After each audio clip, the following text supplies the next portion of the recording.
Hello, everyone. Started my session a little early to make sure technology is right. But we won't get started until the top of the hour. So just doing a couple of testing right now. For those that are catching this after and doing the recording, hello.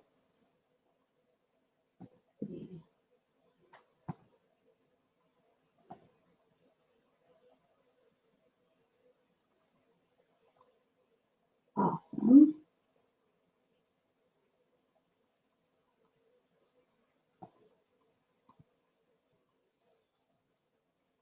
Wonderful.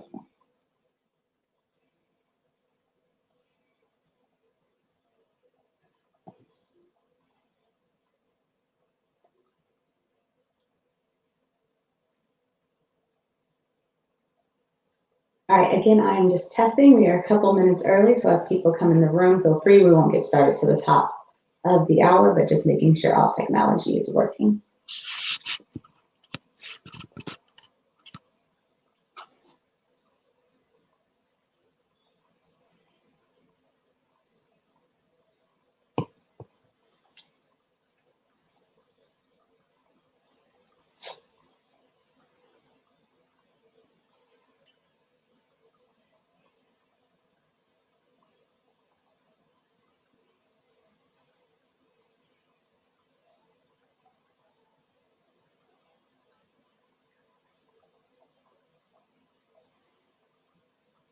Hello to everyone who is joining.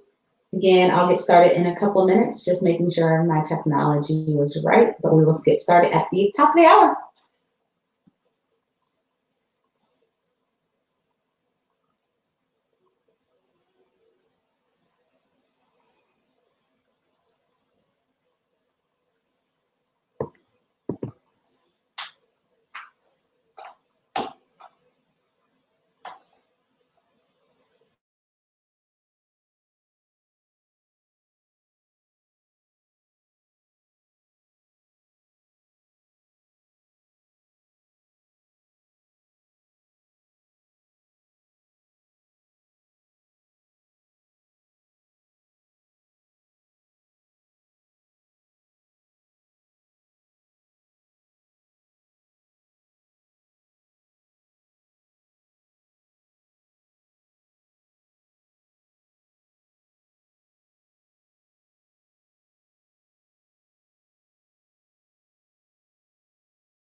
Again, a couple minutes to the top of the hour. If anyone is watching and checking this out, particularly those that are catching the recording after, just going to wait till the top of the hour to get started. But I'm excited that you're here. I hope you grab a pen and paper. We're definitely going to go through strategies to make sure that you can monetize a life-giving project. You may be asking what that is, but we're going to get into that in a moment.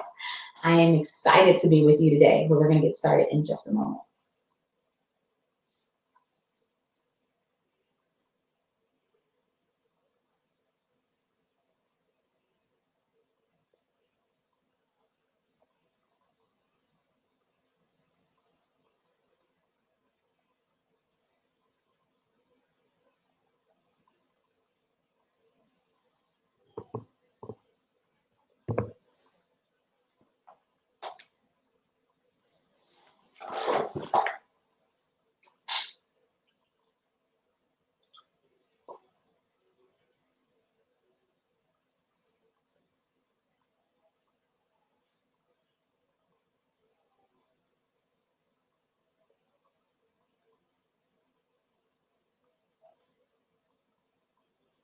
Well, it is the top of the hour and 1 o'clock according to my computer. So we're going to go ahead and get started. Welcome. I hope you have been enjoying the Reimagining Church Virtual Summit.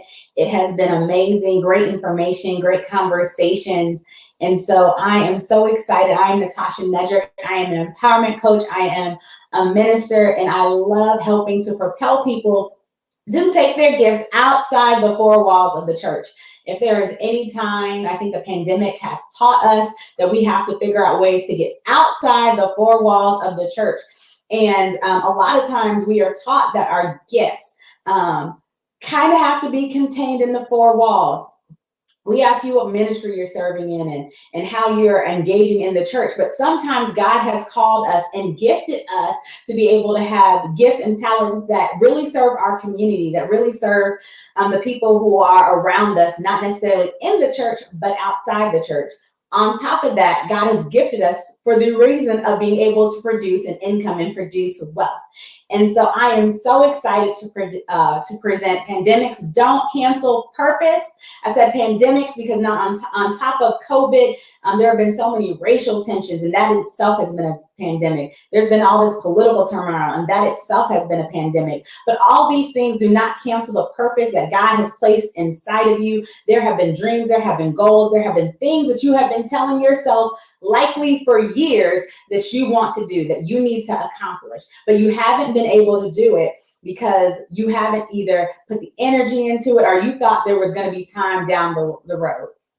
And so we are so excited to be able to present, or I'm so excited to be able to present Pandemics Don't Cancel Purpose, turning a life-giving project into an additional stream of income. This is a part of the economic cohort, and we believe that you can be a Christian and make money. Hallelujah, praise the Lord.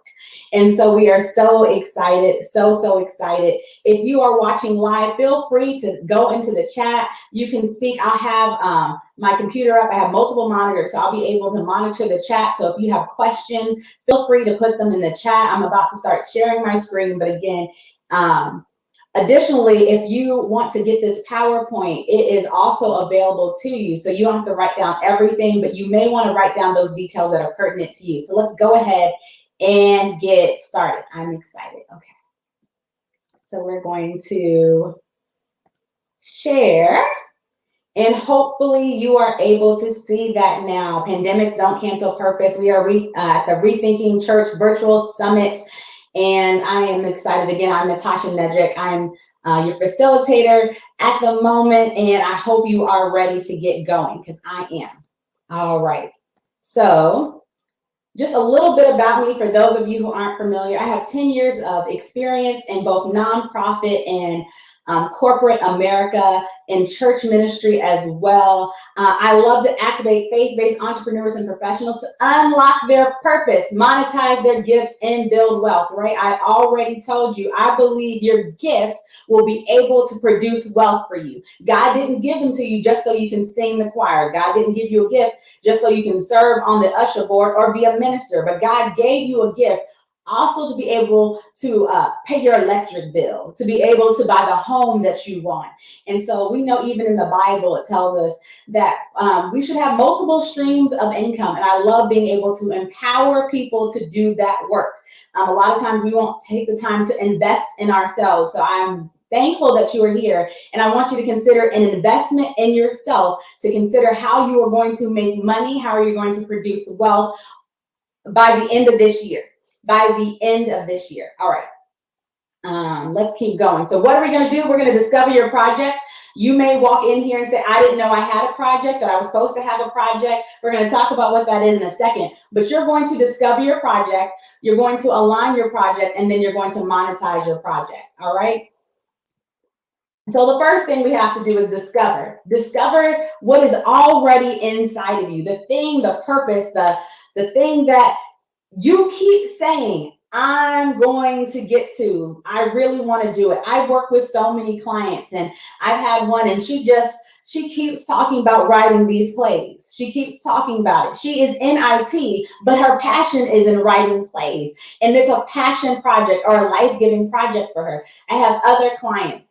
One that waited till he was retired to go ahead and become an entrepreneur and sell a sauce that he has been making for the last 30, 40 years. Everybody told him, no sauce tastes like this sauce. There's nothing like it on the market. But he waited until he was retired. I'm going to encourage you not to wait till you feel like you have the time, but when God gives you the gift, when God gives you the prompting, to do it right now. So what is your project? Well, let's just start with this verse first. It's one of my favorites. It's 1 Peter 4:10. God has given each of you a gift from his great variety of spiritual gifts. Use them well to serve one another. What does that mean? It means something simply. One, you're gifted. If you don't think that you're gifted, if you don't know what your gifting is, it doesn't mean that you're not gifted.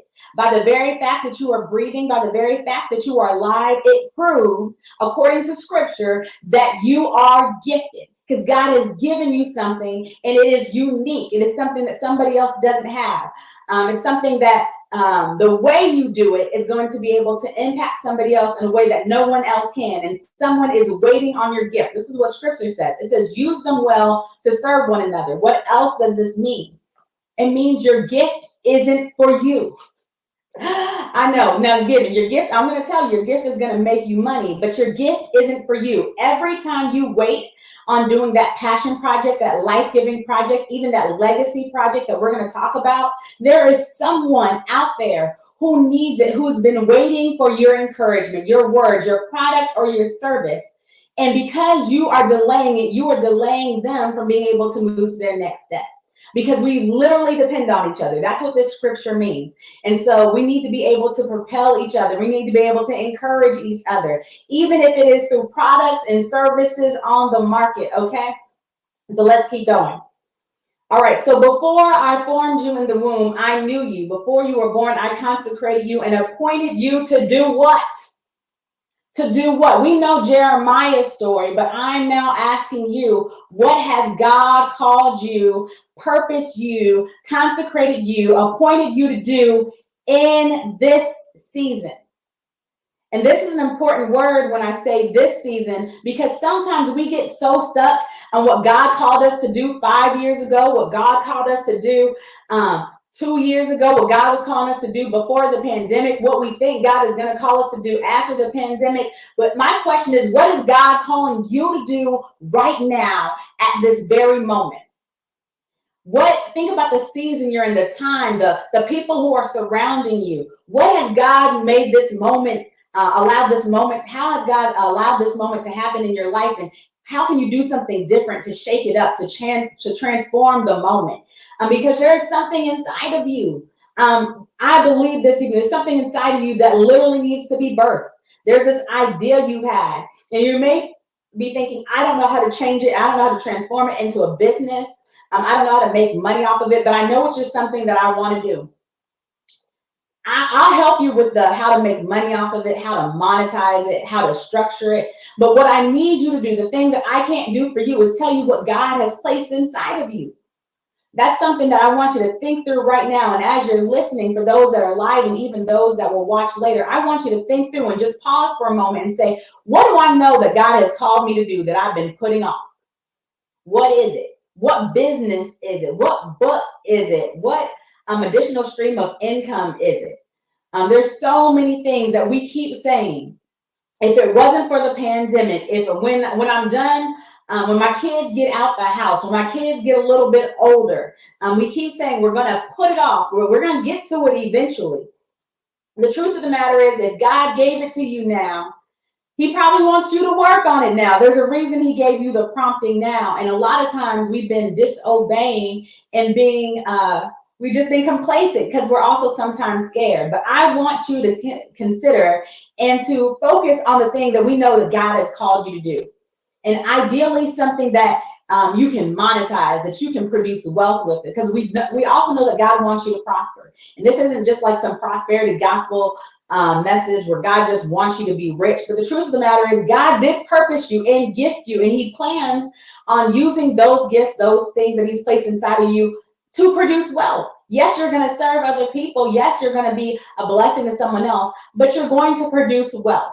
But you can't produce wealth if you don't do it. You can't produce wealth if it stays in your mind. So what we need you to do is try to figure out how to get it on pen and paper. After you get it on pen and paper, how do you get it into the marketplace? And that's what we're going to do. But I want you to think about, what has God purposed you or consecrated you to do in this season? There's a couple people in the chat right now. If you know what it is, if you can be so bold, you can just put it in the chat. If you know God has called you to write a book, feel free and say, I know God has called me to write a book.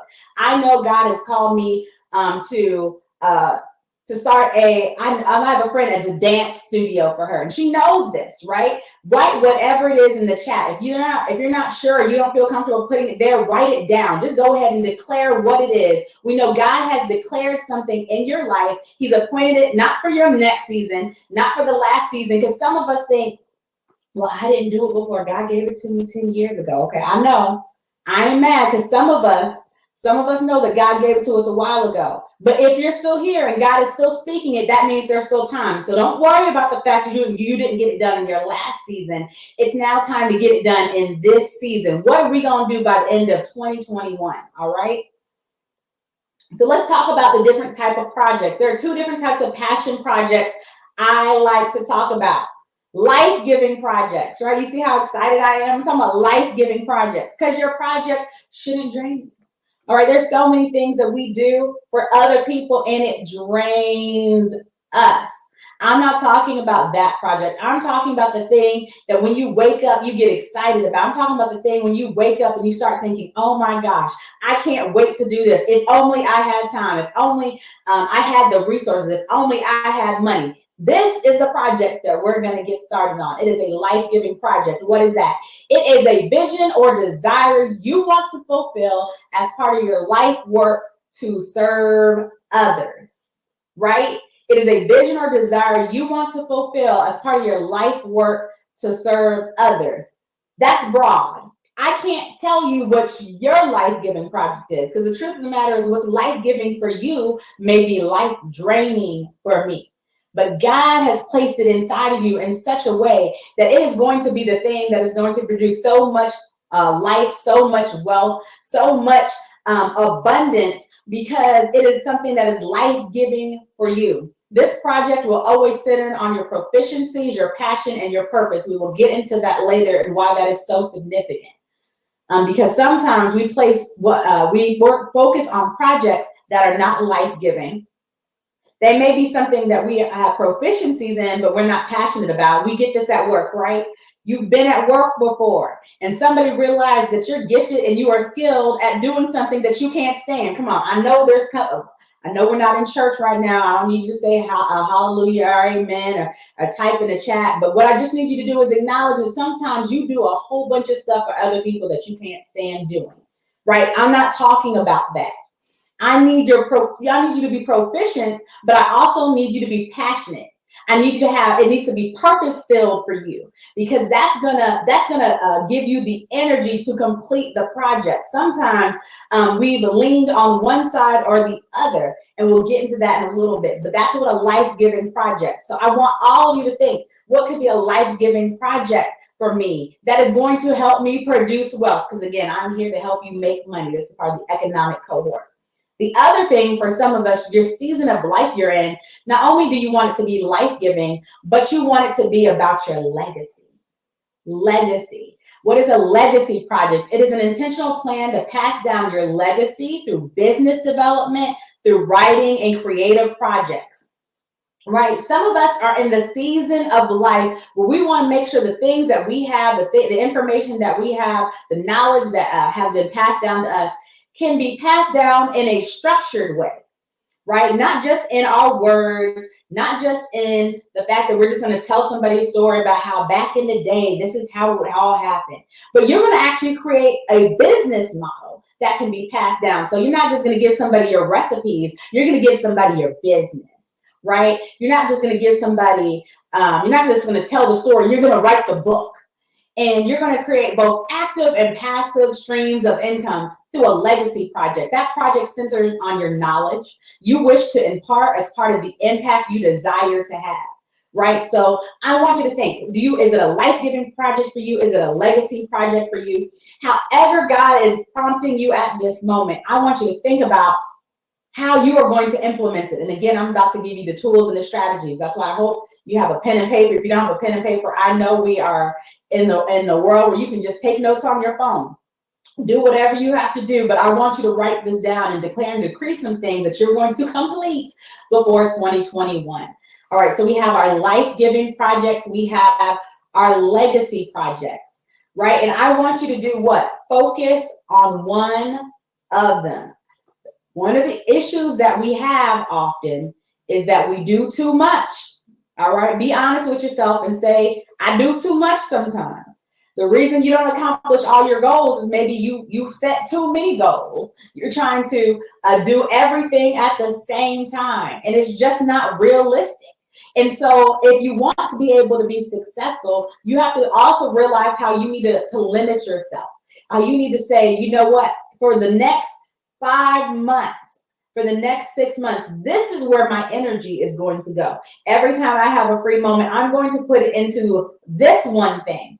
And if you can go ahead and do that and focus on one thing, one life-giving project, one legacy project, you will be able to fulfill it. Now, I want to say a project is a concrete goal that is time-bound. And I keep saying by the end of the year, because the truth of the matter is, the reason why some of our projects, our passion projects, our life-giving projects, our legacy projects haven't happened is because we didn't put a time at the end of it. We didn't say, and to be completed by such and such date. So I'm going to help you. This is what a coach does. A coach helps keep you accountable. I'm an empowerment coach, and I am here to keep you accountable. So by the end of 2021, what is the goal?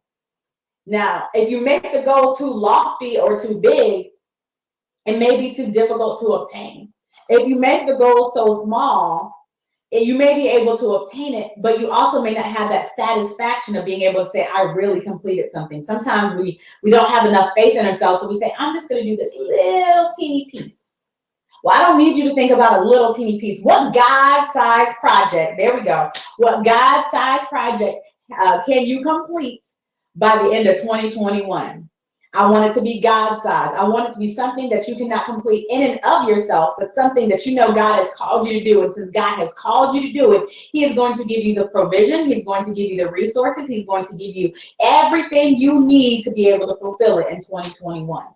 That project is not the totality of everything life-giving, nor the fullness of your legacy. All right, I know what you think the end game may need to be. The end game is not what you necessarily need to accomplish in 2021.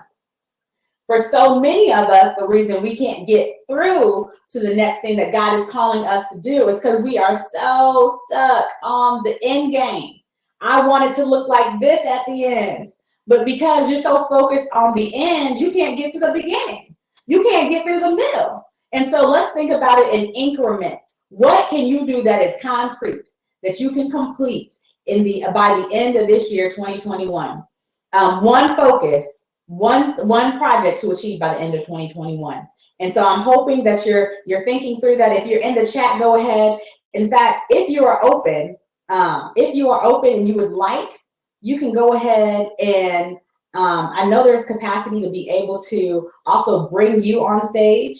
And so if you want to share with other people who are in the room right now or who may be listening later, and you know what your project is, you can go ahead and push the button to be able to do that. If you're not comfortable doing that, you may say, look, I was prepared to watch, but I wasn't prepared to come on stage. That's cool too. You can put it in the chat and we can chat about it. All right, I see you guys in the chat. Thank you for saying hey, but also go ahead and say what you need to do. I see that there's a book that needs to be completed. And the truth of the matter, can I be honest? Empowerment coaches, gonna be honest, I got a book that needs to be completed too. In fact, I've actually started, this is a stack, I've started on multiple books. But there's one that's like, honestly, I have a book that is like 85% done that I haven't published because I'm being a busybody. I keep doing too many things. And for me, see, not only are you guys going through this, I'm challenging myself as well, that this book is going to be released by 2021, by the end of this year. Because the truth of the matter, it's almost done. God has given it to me. I keep trying to get more credentials, get ready, prep myself, do all these things. But the truth of the matter is, it's basically already, it is to the point where we are ready to birth that thing. And so that's where I am. I don't know if there's other books that you need to do, if there's other businesses, whether it's a passive or a active income for you. And if you don't know, active income is something that you actively have to do. When you go to work, you got to clock in. And the only reason you're going to get paid is if you say you're going to work between 7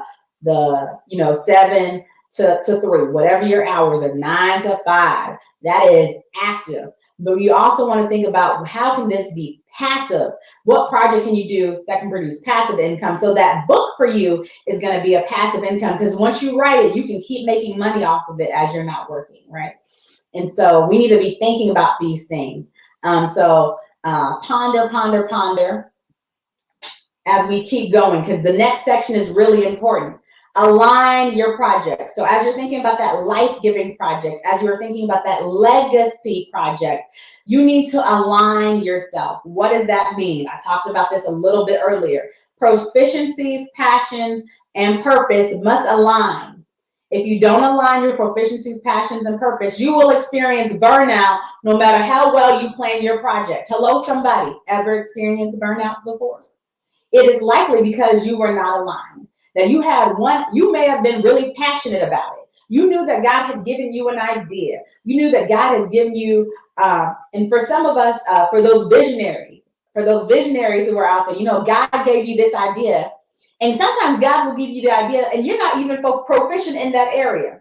Now that can be a very scary thing, because God has given you an idea, but then you have to grow your proficiencies or even partner with somebody else.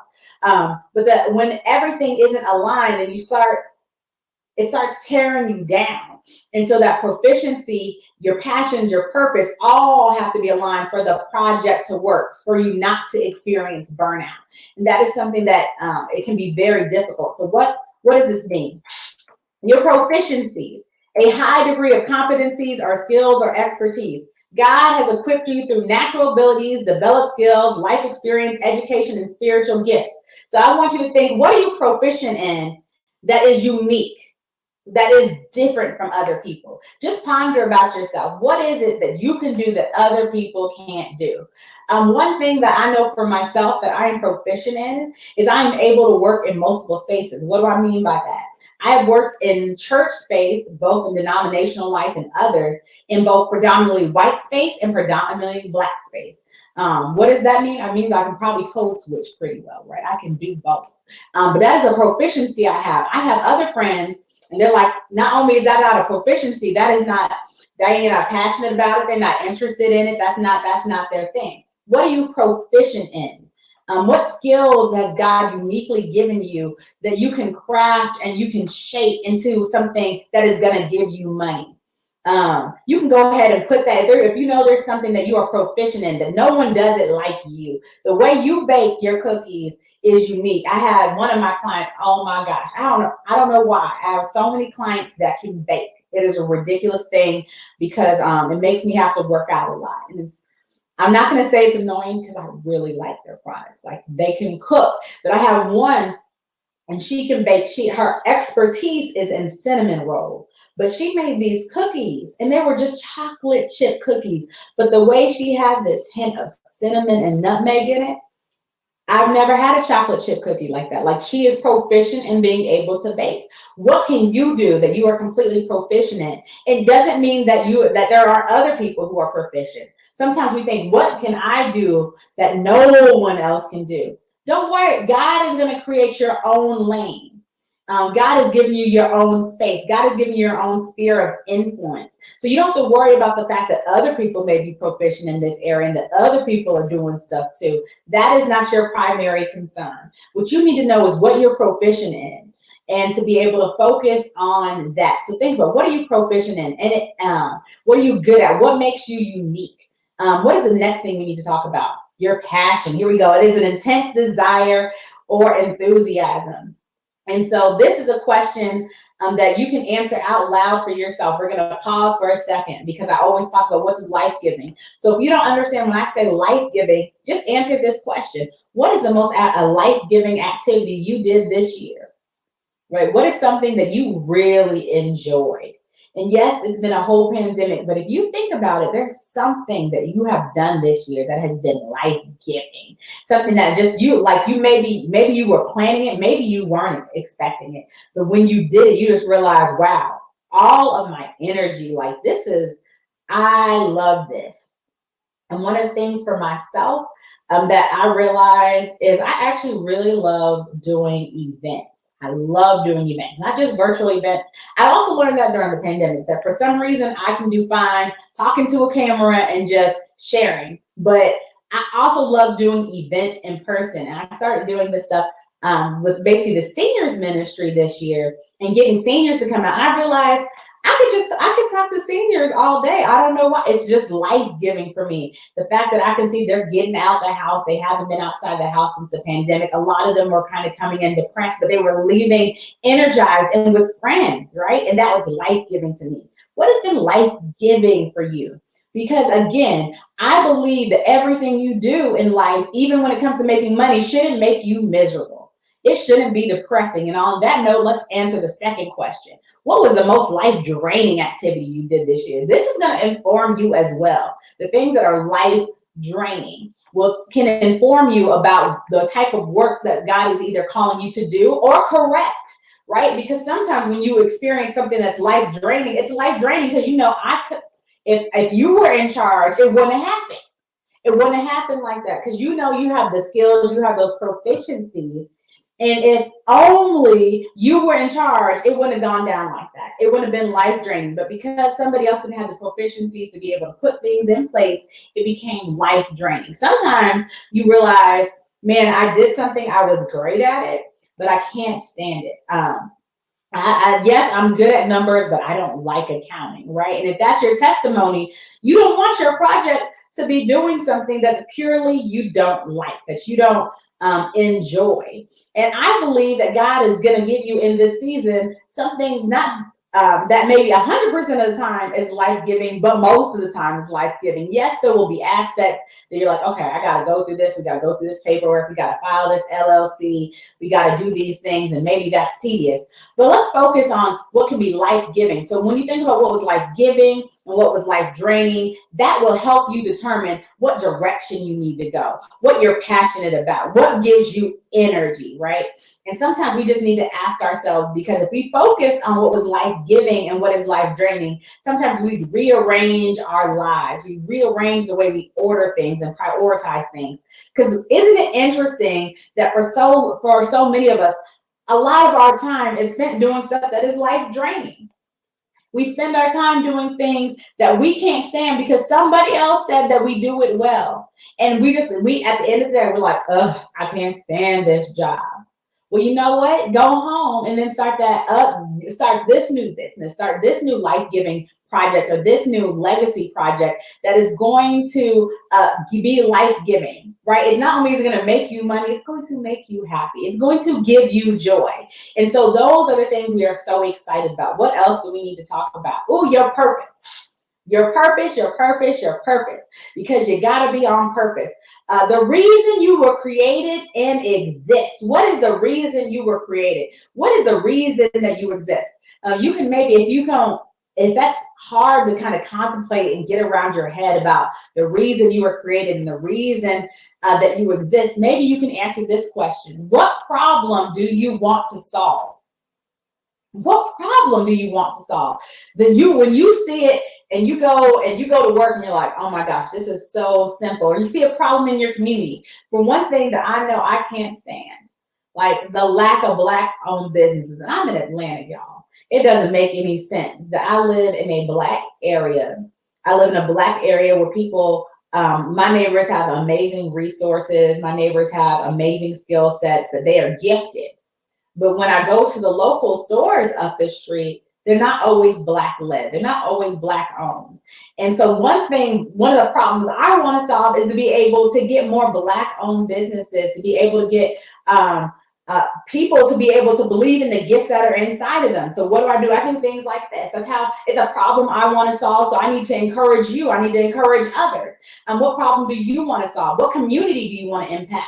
Sometimes it's not just your proficiencies, it's just not what you're passionate about, but what's purpose is that you're going to uniquely impact a community that other people aren't touching right now. And that could, there can be a lot of things that are going on, and you can be passionate or you can have proficiencies in technology, but maybe you're really passionate about seniors, and seniors are having a hard time right now in the pandemic as they are still adjusting. But maybe there's something that you can do that is in that unique community that other people can't do. Again, God is going to create your own lane with the things that you're passionate about, with the things that your purpose, and that the way you're going to do impact, because again, rethinking church, right? We're talking about making an impact. And so what community do you want to make an impact with? That question alone is going to put you into a different lane. And because there's so many people who have often products that are too broad. They're trying to serve everybody, but you have a niche. And I always tell people, you start with a niche. And if people love your product and they are outside of your niche, that is fine. But you have to understand and be able to think, what specific area, what specific community do I want to impact? And that community is where you're going to start when you think about this for this 2021, so the end of this year. And so that's where your purpose. Stop climbing corporate ladders you never wanted to be on and achieving goals someone else set for you. All right, that's what we do on our 9-to-5 jobs. Now, some of us, we love what we do, right? And so the things align. If your 9-to-5 aligns with the things that you are passionate about, the things that you are proficient in, the things that you are purposed to do, that is fine. But I remember I was working with one of my clients, and she told me, I mean, she could not stand her 9-to-5, and she told me that she literally had to kill off mentally kill off her dreams, just so she wouldn't have to feel the impact of the fact that when she was going into work, that it was that life draining for her. Right? If you know that you are on a corporate ladder, that you are in a place that you are achieving goals that you don't even want to achieve, but you still have a passion and a desire to do something different, this is the moment for you. Like, I am giving you permission to go be great and to carve out time, whether it's 30 minutes every day, to start building a separate business that is going to be life-giving, that is going to, you're going to be purposed to do, that you're going to feel passionate about. And you need to be able to create these moments for yourself. I promise you, here's a secret. I'm leaning in for this one. No one is going to create your life-giving project or your legacy project for you. If you don't do it, it won't be done. And so you need to be able to invest in yourself. Invest in yourself. Okay, so we've talked about our proficiencies. We've talked about our passion. And now we need to talk about, we talked about our purpose. And so last, we need to talk about how to monetize your project. How to monetize your project. Because this is where people get stuck. Because, and bless the name of the Lord, okay? One of the issues that we have, I'll get to audience, and one of the issues that we have is, as Christians, we feel like we just need to give everything away. That you get phone calls, you're a consultant. You don't get paid as a consultant, but you know everybody calls you. And the reason they're calling you is because you give them the information for the free 99. This is the last day you're going to give out information for free 99 when people need to be hiring you. When they'll refer you to somebody else, but they want to get it from you for free. And so we need to be able to monetize. You need to be able to declare and decree for yourself that this is something that is going to produce wealth for you. And you need to create boundaries and limits around the work that you create, because you are a content creator. And whether you are creating a product or you're creating a service, you need to have healthy boundaries so you can make money. Some of us would have been much wealthier than we are currently, except we keep giving away stuff for free. And so today, we're going to change that. We're going to monetize your project. What is the first thing you need to do if you're going to monetize your project? So you've been thinking about it. You've been hanging out with me for the last 34 minutes. And you're thinking, okay, I saw in the chat, we're going to go with the idea of a book. I want to produce a book. All right, so the first question we need to do is also, in part, you need to be discovering your audience. You need to know who you are targeting. And so if you're thinking about a service, you need to know who you're targeting. Your physical community, this matters, right? Where you live, where the people who are immediately around you. Who is your audience? What characteristics around the audience, around the place that you want to open your business is unique or different? Who are the people around you? Sometimes we don't consider these things. Just a physical element. Do a survey. One thing I'm really big on is called asset-based community development. And so what are the assets around you? If you need to know your audience, know the people, if you're going to plant or if you're going to open a business, what businesses are around there? If you know you want to open up a cupcakes a store and there's a cupcake store already in that shopping center, that may not be your shopping center. That may not be where God is trying to move you. But you need to know before you just declare and decree, this is your space. What is around there? What assets are there? What assets are needed, right? And so think about your physical space. Think about your digital audience. And of course, during the pandemic, a lot of us focus a lot on digital space. Who can we communicate with? How can we share the information, whether we're sharing the information through Facebook, Instagram, Twitter, social media, your website, even apps that you're creating around your business. What is your digital imprint? How are people able to communicate with you? How are people communicating with you via email? Think about your digital audience and how you can harness your digital audience. So many people over the last couple of months have been using Clubhouse. And I have, if you've noticed, and you used to hang out with me on Clubhouse, so I haven't been on Clubhouse as much. My free time has been much more busier as I picked up a couple other things that I'm doing as far as other contracts. But Clubhouse is an amazing space to be able to increase your digital audience, to be able to put yourself out there, right? There are other places that you can do that. But how are you harnessing and being intentional about your digital audience? Your shared value businesses. What is this? Because other people, you say, what is a shared value business? What are these shared value businesses? When you think about your audience, you also need to think about the businesses you can partner with. The businesses you can partner with.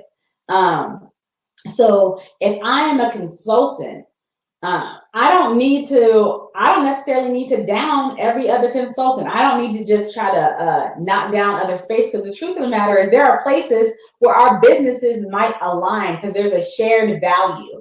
And maybe one of the things that I love to do is talk about racial justice. I do this with nonprofits and other organizations and implement things of that nature. Well, somebody can come alongside and maybe they do something else that works and is a shared value.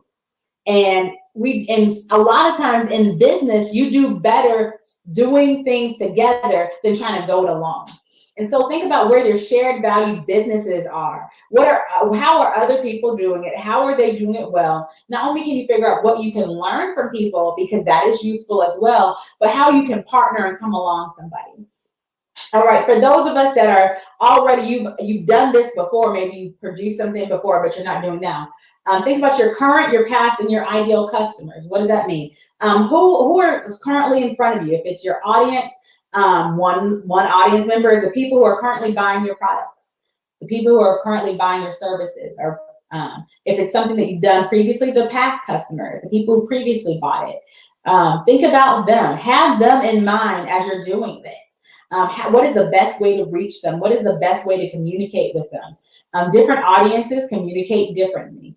There are things that are best for a newsletter, an e-newsletter. There are things that are best for to go live.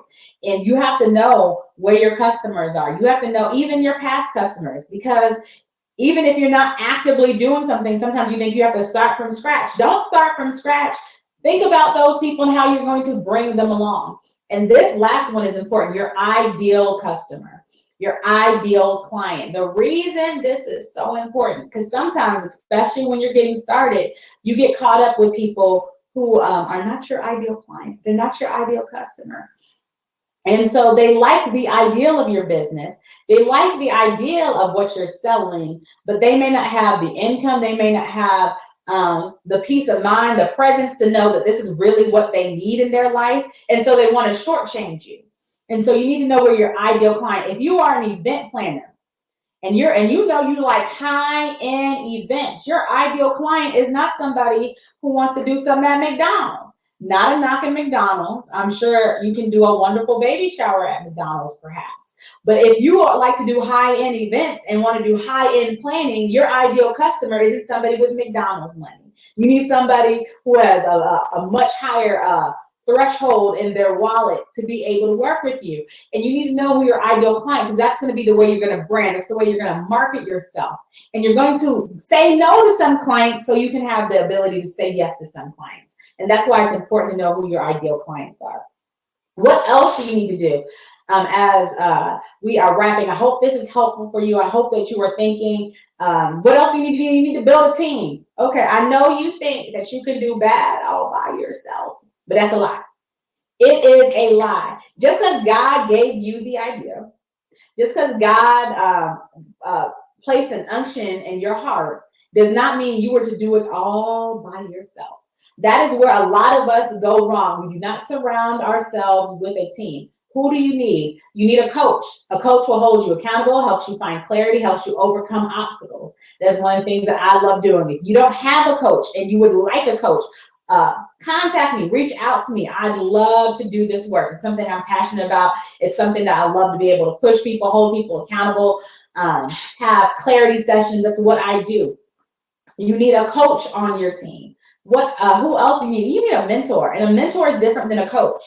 And I want to put this out there, both for the coaches and the mentors out there. Make sure you find the right ones, because sometimes we call people our coach and our mentor, and they do not have our best interest in mind.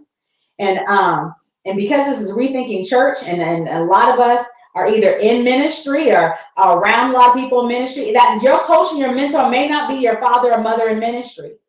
All right? It's not that they don't pour into it. It may not be your pastor. It's not that they don't have the ability to pour into you, but they may not be the right person for this.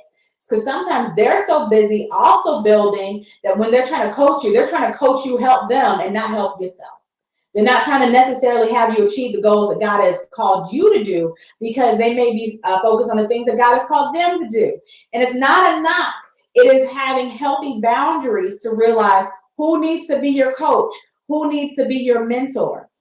All right. It is not a knock, because again, I think it's important to have healthy relationships, have healthy pastoral relationships, but you need to have them in the right perspective. So you need to make sure you have a great coach. You need to make sure you have a mentor. A mentor is someone who is experienced and a trusted subject matter expert who will give you their trade secrets. What does that mean? If your mentor has been through it and done it all, but won't tell you how they got there, it's not helpful. Right? You need a mentor who can be transparent with you. Someone who can tell you not just what it looked like to be successful, what it looked like not to be successful. And that is important. Everybody on your team may not be getting paid, right? Mentors typically aren't somebody who you're paying to be in your life, but they are somebody that it's important to have relationships with.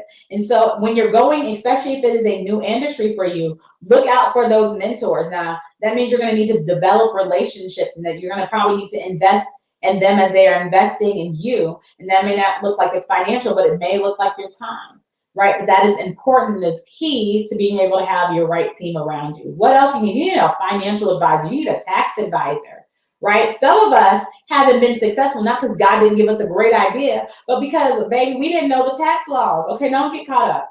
I'm not gonna name any names today, but nobody needs to go to jail. Okay, look at me. Nobody needs to go to jail because they were not informed about the tax laws. God gave you a vision, but He also gave you some common sense. There are people with expertise that you need, and one of it is a financial advisor. Find somebody who knows the law, somebody who's worked for the IRS and knows the tax laws. Find somebody who knows who can be a great accountant for you. You may be blessed and highly favored, but it doesn't mean you know all the numbers. It doesn't mean you know all the most recent laws.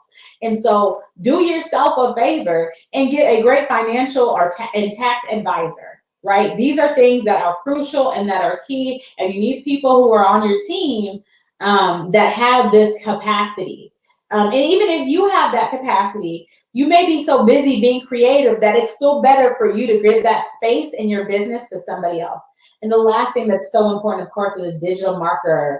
And there's so many different titles, whether you have content creators, a social media specialist, find somebody who can be in the space and does it well. To a certain degree, I'm sure many of us can be our own social media specialists, right? I do my own social media, right? I do. It's not a knock. A lot of times people will come up to me, and I've even had requests to do other people's social media, and then for the right cost, I can do that too. But it's also important when there's certain things that I'm planning that I know that there's people with expertise, so I'm always consulting. I'm saying, okay, what is the what is the best way to use this medium? When it comes to Instagram, also now they have Reels. Well, what's the best way to use that? And having the assumption that you just know because you use it on your, to post pictures with your family doesn't mean it's for best business practices. And so it's really important to have that as well. As we are coming to a close, and we talk about this last thing, if you have any questions that you want to throw in the chat before we close, feel free to throw in your questions as we talk about this last thing. And it is so important. This may be the most important thing I tell you today. All right, set a high value price. Set a high value price. You can live on purpose and raise your prices. And most Christians need to hear this: raise your prices. All right, I know that you're sanctified, you're filled with the Holy Ghost, you love the Lord. That's all important. But you also need to make sure that you have competitive prices, that you are getting paid based off of the work that you are putting in there. And because some of us know we have a top tier product, but we're selling it like it's the first time we've done this today. It's the first time. And people look at you. I'm going to tell you, here's a trade secret. People judge you by your prices. If you set your price so low, they'll believe that you don't even have confidence in yourself. All right. And so you need to set a high value price. I'm not telling you to set it so high that no one's going to purchase from you, but look at the market, figure out what other people are charging. And more than that, make sure I go to the last part. Ensure that your prices fully reflect your time, your material costs, and your overhead. Sometimes we compare ourselves to things that are not comparable. I have a friend and she makes amazing like invitation cards. They're handcrafted. And you can't compare that to what they sell at Walmart, because Walmart doesn't have handcrafted cards that are done by hand, that are individual, that can be custom made, right? And we're looking, well, Walmart's prices they're $3.99. So I'm going to charge for mine $3.99. But Walmart is doing mass production and you're doing a custom craft. And so that shouldn't be priced the same. And I know, oh my goodness, I have one customer in mind. She makes amazing peach cobbler. I'm just going to say, love peach. If you are in Georgia, she ships too. So you can be out of Georgia. Sometimes I just got to shout at a client, love peach cobbler. My God, it's going to bless your life. And I told her multiple times, I don't think she's going to be ashamed, because I told her this over and over. I said, raise your prices. I said, are you making a profit? She loved making peach cobbler so much, she wasn't sure she was making a profit at first. I said, what is the point of having a business and charging if you're not making a profit? Know what your overhead costs are. Know what your material costs are. Know what your time is worth, and and place your products or price your products accordingly. All right, set a high value price. Stop undervaluing yourself. As you undervalue yourself, other people will undervalue you as well. It is so important for you to set a price that is appropriate for the products that you are producing, right? This is where a lot of Christians mess up. For those of you who are listening, I haven't talked much about it. I have a whole thing about business structures, and I've kind of been assuming that a lot of us are in spaces where maybe you're going to create something that would be for profit. Some of the things that God has given us are nonprofits. Just because this is important, hear me. Because it's labeled a nonprofit doesn't mean it's not supposed to make money, right? Nonprofit is just a tax structure. It doesn't mean that you cannot produce money, that it's not supposed to build wealth. And the way it's structured, and the way it may mean that you're going to build wealth and you're going to pour it back into the organization, because that's going to pour back into the community. But it doesn't mean that you should be going into the red, right? You need to set a price that is appropriate so you're not going into the red. I can't say this enough. Set your prices accordingly. This is where it's really helpful to not only do market research, but to have a coach or a mentor who you will allow to speak into your life to tell you you're lowballing it. One of the first coaches that I worked with after I took my business full time, and I told him the prices and the structures that I was doing. He just looked at me. He was like, "No, ma'am, you need to raise it." He just said, raise it. And I kept thinking, well, I know my audience, and I'm not sure if my audience can afford it. You raise your prices. When people if people want your service, they will adjust and invest in what they need. right? And sometimes you're not getting what you want or what you need because you're not asking for it. So what I need you to do is raise your prices. Okay, it's already $150. If there are any questions that you have, go ahead, place them in the chat. If not, you have my contact information, so you can always reach out to me. But this is the question. What is at stake if you do not complete your life-giving or legacy project by 2021? Pause for a moment. Ask yourself, what is at stake? What is at stake? If you don't do this, what will happen? Because there is something at stake for you. There is something, if you don't get this done, it may be at stake for yourself, it may be at stake for somebody else. But what will happen if you don't do this? If you put it off one more year? Answer that question for yourself. That will help propel you to be able to move forward. What is at stake if you do not complete this life-giving project, this legacy project by 2021? I can't answer. I don't know what's at stake for you, but right now, think, what is at stake? If I don't start this business, if I don't, I'm a name. One thing is money. Hello, somebody. Okay, we're talking about monetizing a business. Some of us have been complaining, I don't have the money. I don't have the resources. Well, what if you monetize and created another stream of income? Some of it's money. Some of it, you've been so tired. You don't have no energy. When you wake up, you're upset. Some of your moods would shift and change if and only if you completed this life-giving and this legacy project. Your whole perspective would change. You get into a drive that would change. Your communities would change. Some of these life-giving projects, these legacy projects that God has placed inside of you are going to transform people's lives. I'm not saying this just to be cavalier, to be light, but God has placed some amazing things. Because I told you, I wanted it to be God-sized, right? What is this God-sized life-giving project, this God-sized legacy project? Somebody else's life, somebody else's mental health, somebody else's strategy is on the line because you have information, you have encouragement, you have a word, you have a service, you have a product that can transform their life, and they're waiting on you. They are waiting on you. And until you go, they're going to be stuck. And so what are you going to do? What is at stake? Everything is at stake. Everything is at stake.